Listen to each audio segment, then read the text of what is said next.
All right, ladies and gentlemen, my name is Mr. Benjamin, and I'm the presidential candidate of the fictional Common Sense People's Party. Now, if you have been following the Presidential Election Petition Tribunal since it commenced, then there is one portion of the Nigerian Constitution that you are probably already very familiar with, and that is Section 134, subsection 2B, the part that said a candidate to be declared the President of Nigeria must score 25% in the FCT. And we all know that the candidate of the APC, who was declared by INEC as the winner, did not score 25% in the FCT.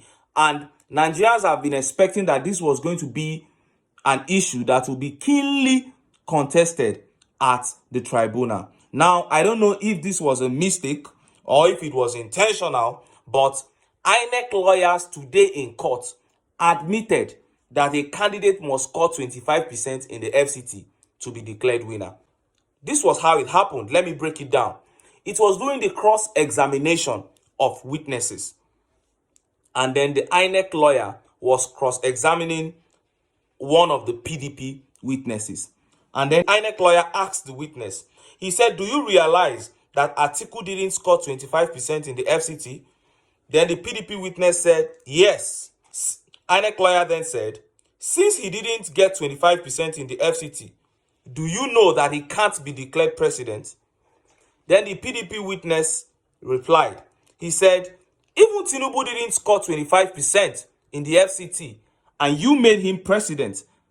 And it was a very serious moment that got the whole court laughing. It was really serious, but the whole court burst out laughing because the irony, the hypocrisy of it all. Then at this point, the INEC lawyer became confused. Then he said, that's not my question. Atiku scored 15% in the FCT. Why did you write in your testimony that he should be declared president? This is INEC lawyer asking the PDP witness now. Then the PDP witness replied. He said, because even Tinubu did not get 25% in the FCT, if they can declare him, then they can also declare Atiku president. And the court went hysterical again.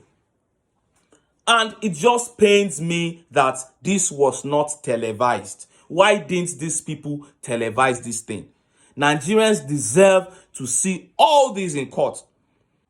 And I think they really refused to televise this just to avoid the pressure that would have been on the judiciary from the public. Because imagine if this was televised and the whole Nigeria was watching. Ordinarily, this admission from INEC should nullify the elections. Because these are INEC lawyers now talking about this 25% being sacrosanct with their own mouth. Now, I'm just thinking that one of two things must have happened here. One, it is either the INEC lawyers were so occupied and they were carried away with trying to just discredit the testimony of Atiku's witness that they forgot that 25% issue they were raising was against their own declaration or is against their own declaration too. Or either the INEC or the lawyers are intentionally trying to just throw away this case. They are trying to lose the case intentionally because openly you have used the same 25% argument to discredit your own announcement. Now, whether it was intentional, whether it was a mistake, remains a subject for another day. That remains a mystery. What is conspicuous, what is clear here is that only one candidate scored 25% in FCT in that courtroom, and that is His Excellency Peter Obi. And I know his lawyers are watching, they are listening. The judges of the appeal court, the judges of the tribunal, they are watching, they are listening. Everybody can see how the INEC lawyers have laid this bare. Now them use their own mouth, talk them now. Peter Obi lawyers have not even brought up the 25% issue. Now INEC lawyers use their own mouth, they confirm them now. Now they could raise the argument of context.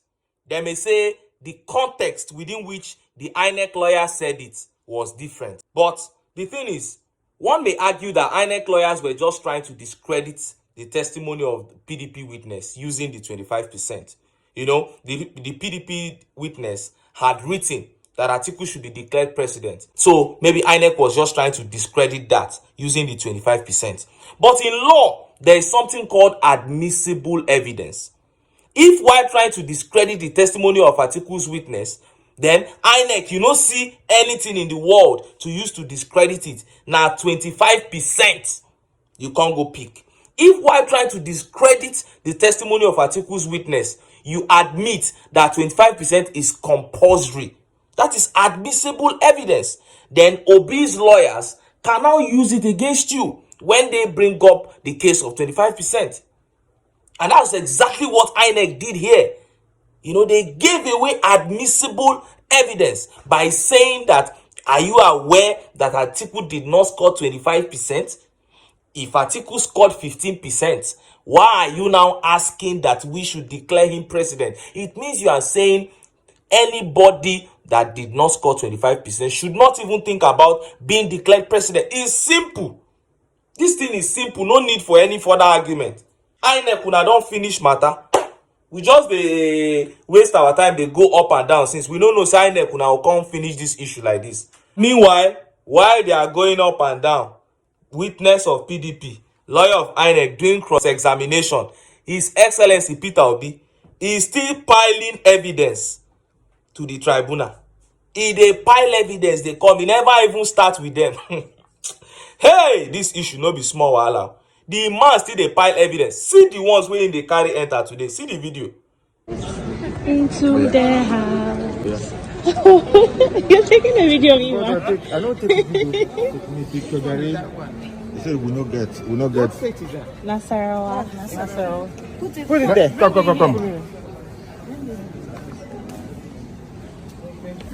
Sokoto. Very important state. Is that the only thing inside it? Into their house. There is no much offering. Okay, guys.